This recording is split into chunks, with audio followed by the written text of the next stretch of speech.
What's up, guys and gals? It's Sean Mishka, Movement Mastery and OptimizeMovement.com, coming to you with another rant and rave. And it seems as only yesterday I was making a video in this exact same spot about this very same man and about this very same topic. Leave it to Conor McGregor to get the world fired up, and in the process also give me a reason to get fired up back at the world. Now, that which I will say within this video could probably go any number of different ways. And you guys know me, when I get going, who knows where the heck we're going to end up. So bear with me, that is if you desire, and hopefully my rambling will actually take us somewhere productive. Specifically, within this video, I'm really looking to address a few of the things that I realized after Saturday night or that I've seen since then. Some reality checks for the performance field as a whole, as well as a discussion about the state of the movement coach idea. The first, the athletic performance field's responses to Conor McGregor's loss on Saturday night against Nate Diaz. I want to talk about some of the response that I've witnessed firsthand via the countless text messages and personal conversations that I've had with fellow professionals regarding those occurrences of Saturday night and some of the backlash of the fight. I also witnessed it everywhere on social media. And I'm sure unless you've been living under a rock over the last 48 hours, you've witnessed it and seen it as well.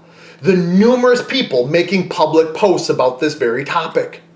And of course, I also had others who took the time to send me direct messages, that involved a whole heck of a lot of backlash, namely around the movement coach idea. I guess I kind of asked for this, being that after his last fight, where McGregor knocked out Jose Aldo in under 15 seconds, I praised the Irishman for his decision to prioritize movement in his overall training and development regime. And since then, if you haven't noticed, I have continued to give Conor McGregor public kudos for his movement style and his differences in his execution and movement solutions, which I claimed routinely are special, and I still believe that to be true.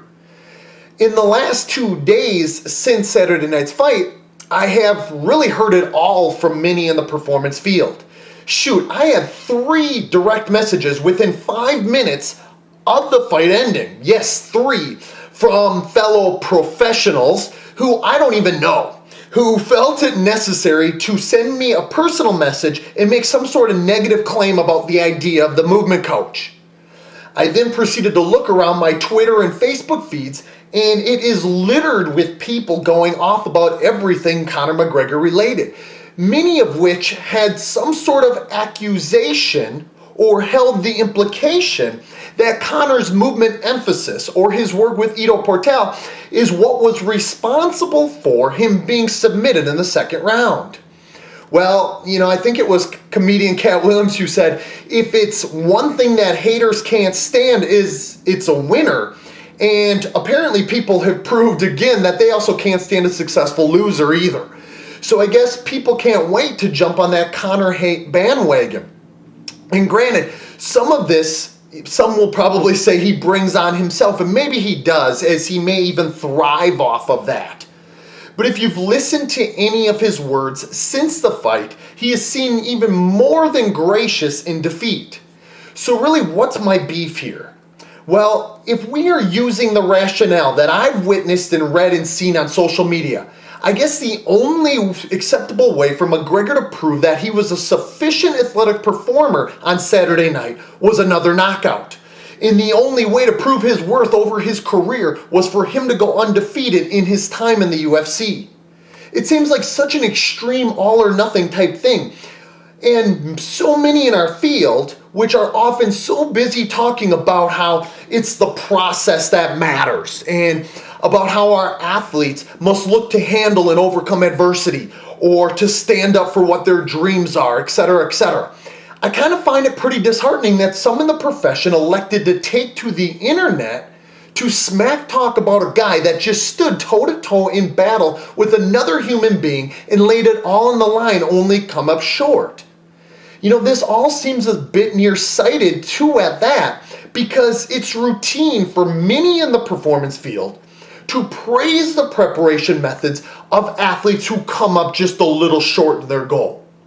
Kind of keeping in perspective in those situations, and often of those team sports situations, that they are also up against the best that their sport has to offer. What do I mean here? Well, using many of the viewpoints that I saw offered about how McGregor should now abandon some or all of his approaches, from Ito as his movement coach to how he conditioned himself, etc., fill in the blank. This would mean that there's a whole hell of a lot of teams in the professional and college ranks who should probably do a whole heck of a lot of firing then as well. Heck, just yesterday, the Golden State Warriors lost to a lowly Los Angeles Lakers team. And that's the same Golden State Warrior team who is currently on pace to go down in history as the best regular season record in the history of basketball. And their loss to their Lakers was the biggest NBA season upset based on differences in win percentage of all time. So, according to most people's social media logic then, they better completely abandon ship, fire everyone, and change their guiding principles and preparation philosophies immediately. I mean, who cares that they are the current reigning NBA champions and that they are currently the best doing it? But as they proved, everyone is entitled to an off day here or there. It's high-level sports, so it's pretty damn unpredictable. Additionally, sometimes there's going to be some matchup issues. Sometimes anxiety or fatigue will rear its ugly head and change one's normal performance behaviors or movement execution. And sometimes it's just not one's day, no matter how badly you want it to be. Because here's the thing. As people should realize, these athletes are going against guys or gals who are also some of the best in the world at what it is that they do. Does it sound a little bit familiar here? The only difference is in the UFC or in other combat sports, it's mano-a-mano, man against man. And just even one slight mistake can end up being lights out, game over. A mistake doesn't lead to another team getting a first down or that team scoring a point. It leads to one man or woman submitting another or putting them sleepy time. And I am by no means an MMA expert, as I have my hands full trying to study my own sport. But from my knowledge, Nate Diaz is not only a pretty damn good fighter overall, but he's also one of the best jiu-jitsu guys in the game who has submitted many of the other top fighters over his years of experience.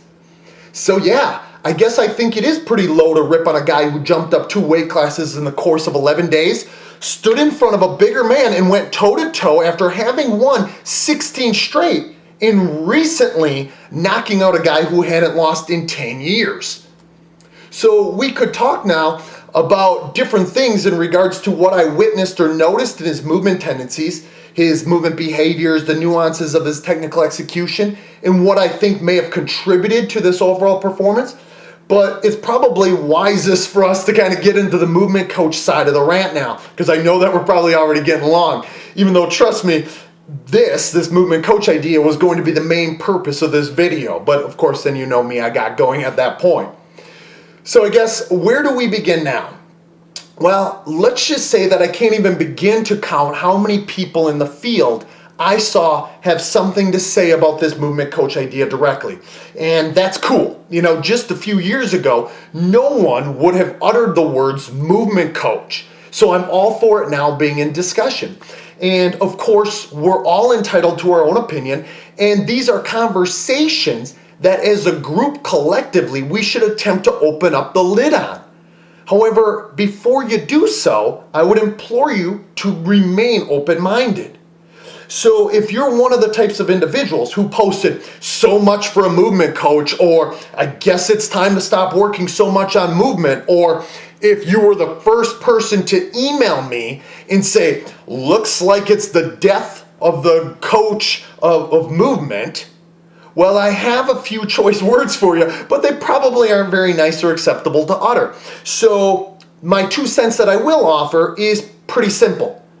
Change the angle of your lens. I get it. We, as human beings, let alone the performance profession and industry as a whole, have a hard time adopting foreign thoughts that may challenge our current dogmas that we hold true and near to dear to hearts.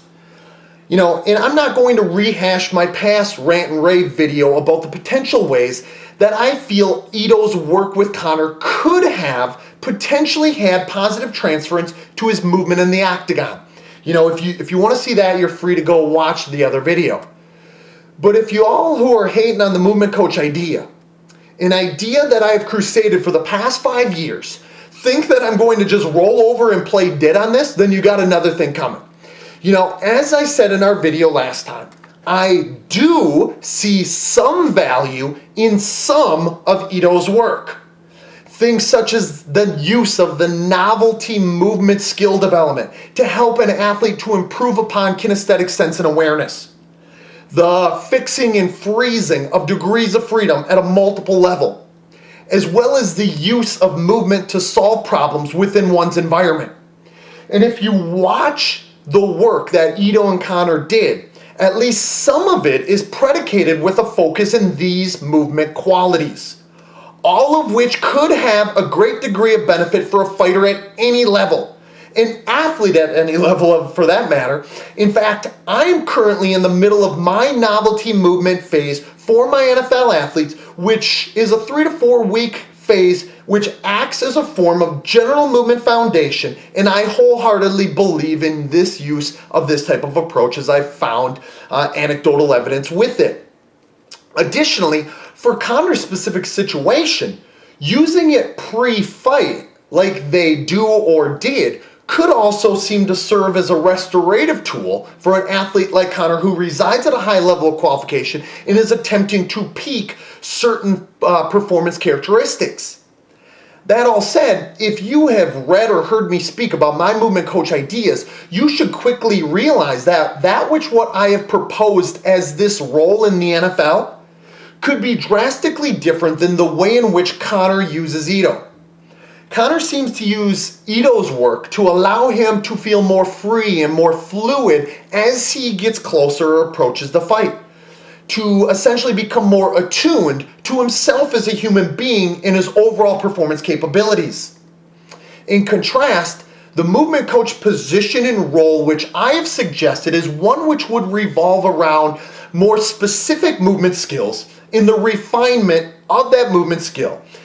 That movement coach idea that I proposed would be investigating and analyzing the sport movement in the performance context, and then looking for ways to improve an athlete's strategies for movement solutions, and then refine the needed respective movement skills in authentic ways for the individual's positional needs and demands.